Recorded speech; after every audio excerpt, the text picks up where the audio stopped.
একটা নির্বাচনী রায় জানেন তো শুধু কিছু সংখ্যার হিসেব নয়, এটা আসলে একটা অঞ্চলের মানুষের মনের কথা, তাদের সম্মিলিত ইচ্ছের একটা প্রতিচ্ছবি। আজ আমরা ত্রিপুরার কৃষ্ণপুর কেন্দ্র নিয়ে এমনই এক গভীর বিশ্লেষণে যাব, যেখানে ডেটা আর পরিসংখ্যান আমাদের মানুষের সেই কণ্ঠস্বর শুনতে সাহায্য করবে। চলুন শুরু করা যাক। প্রত্যেকটা নির্বাচনী এলাকার মাটির সাথে সেখানকার মানুষের গল্প জড়িয়ে থাকে। এই যে দেখছেন, এটা ত্রিপুরার কৃষ্ণপুর। এখানকার এই জঙ্গল, পাহাড় আর মানুষের সহজ সরল জীবনযাত্রা, এটাই তো এই অঞ্চলের রাজনীতির আসল চালিকা শক্তি। 91.03%। ভাবুন একবার, এটা কিন্তু শুধু একটা সংখ্যা নয়, এটা প্রমাণ করে যে এই অঞ্চলের মানুষ তাদের রাজনৈতিক অধিকার নিয়ে কতটা সচেতন। যখন প্রায় সব ভোটার ভোট দিতে বেরিয়ে আসেন, তখন বুঝতে হবে তাদের বার্তাটা খুব মন দিয়ে শোনার দরকার আছে। তো এই পুরো বিশ্লেষণটাকে আমরা কয়েকটা ধাপে সাজিয়েছি। আমরা শুরু করব মাটি আর ভোটের সম্পর্ক দিয়ে, তারপর দেখব কিভাবে একটা শক্ত দুর্গ ভেঙে পড়ল, তার কারণগুলো কি, ক্ষমতার ভেতরের কথা, ফিরে আসার পথ কি হতে পারে, আর সবশেষে সুশাসনের প্রতিশ্রুতি নিয়ে কথা বলব। আচ্ছা, তাহলে এবার মূল আলোচনায় আসা যাক।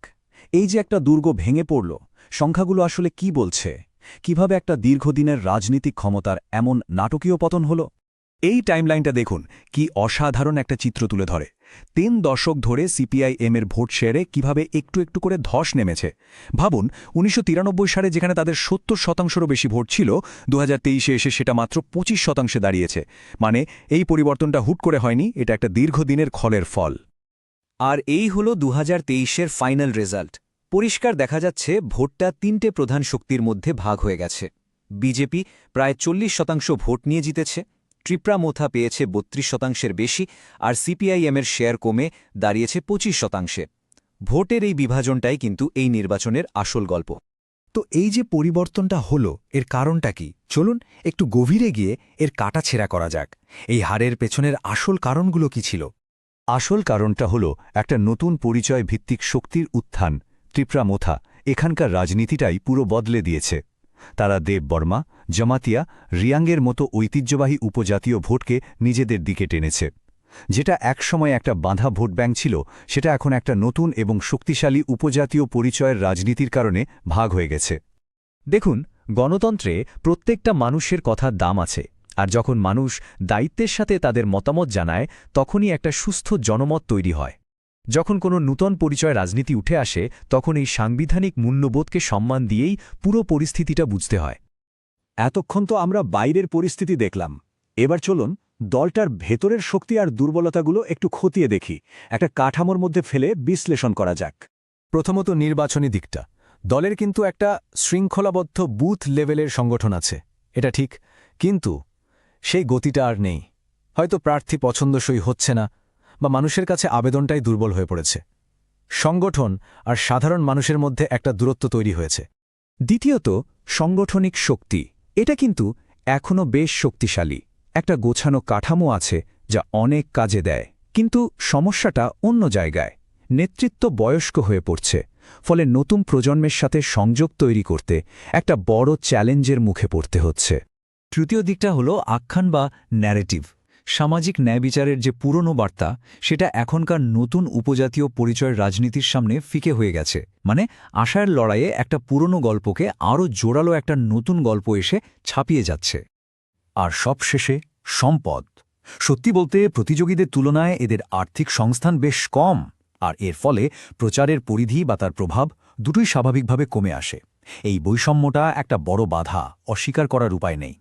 আচ্ছা, সমস্যাগুলো তো চিহ্নিত করা হলো। এখন প্রশ্ন হলো, এখান থেকে বেরিয়ে আসার পথটা কি হতে পারে? রাজনৈতিকভাবে ঘুরে দাঁড়ানোর জন্য একটা কার্যকরী কৌশল কি হওয়া উচিত? তবে আসল প্রশ্নটা কিন্তু শুধু ভোটে জেতা নয়। আসল প্রশ্ন হল, মানুষের বিশ্বাসটা আবার কিভাবে ফিরে পাওয়া যাবে।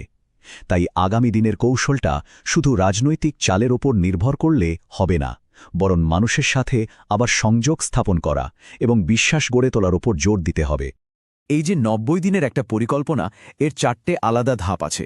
প্রথমে প্রস্তুতি আর জোট তৈরি, তারপর মানুষের অভাব অভিযোগ শোনার জন্য প্রচার, এরপরে গণসংগঠন, আর সবশেষে ডিজিটাল এবং মাঠ পর্যায়ে চূড়ান্ত প্রচার।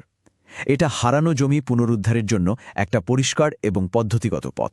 আজকের দিনে ভোটারদের কাছে পৌঁছতে হলে নতুন পদ্ধতি তো লাগবেই, যেমন ধরুন গ্রামে গ্রামে হোয়াটসঅ্যাপ গ্রুপ তৈরি করে সঠিক তথ্য দেওয়া আর গুজব রোকা, তরুণদের জন্য ইনস্টাগ্রাম রিল বা ছোট ভিডিও বানানো, আর ভুল তথ্যের মোকাবেলা করার জন্য একটা দ্রুত ফ্যাক্ট চেকিং টিম।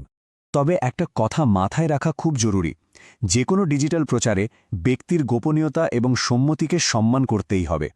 এটা ভারতের ডেটা সুরক্ষা আইনেরও মূল কথা, কারণ সম্মান দিয়েই তো বিশ্বাস তৈরি হয়, তাই না? নির্বাচনী কৌশল তো হল, কিন্তু এর শেষ লক্ষ্যটা কি? লক্ষ্যটা হলে সুশাসন, ভোটের বাক্সের বাইরে গিয়ে মানুষের জন্য কাজ করা। শেষ পর্যন্ত রাজনীতি তো মানুষের দৈনন্দিন জীবন নিয়েই, তাই না? আর এই ডেটা পরিষ্কার দেখাচ্ছে যে কৃষ্ণপুরের মানুষের কাছে সবচেয়ে জরুরি হল ভালো রাস্তাঘাট, পানীয় জল আর কাজের সুযোগ, তারপর অবশ্যই শিক্ষা আর স্বাস্থ্য। এই স্লাইডটা দেখুন, রাজনীতির এই বদলটা বোঝা খুব জরুরি। আগে হয়তো আদর্শ বড় বড় সমাবেশ বা ক্যাডারদের উপর জোর দেওয়া হতো, আর এখনকার রাজনীতিতে জরুরি হলো মানুষের অভিযোগ শোনা, তাদের দোরগোড়ায় পরিষেবা পৌঁছে দেওয়া, আর সবচেয়ে বড় কথা তাদের বিশ্বাস অর্জন করা। একটা কথা মনে রাখতে হবে, নির্বাচনে জেতাটা শেষ কথা নয়, এটা একটা বিরাট দায়িত্ব। আর ক্ষমতায় টিকে থাকতে হলে একটাই রাস্তা আছে, মানুষকে পরিষেবা দেওয়া, এমন একটা শাসন ব্যবস্থা তৈরি করা যা সত্যিই ফল দেয়। যারা জনগণ কেন্দ্রিক নেতা হতে চান এবং নিজেদের নির্বাচনী এলাকার উন্নয়ন করতে আগ্রহী, তারা blueprintstrategies.ai এর সাথে mgr@blueprintstrategies.ai এ যোগাযোগ করতে পারেন, অথবা 08042041602 নম্বরে ফোন করতে পারেন। রাজনীতির ঊর্ধ্বে উদ্দেশ্য।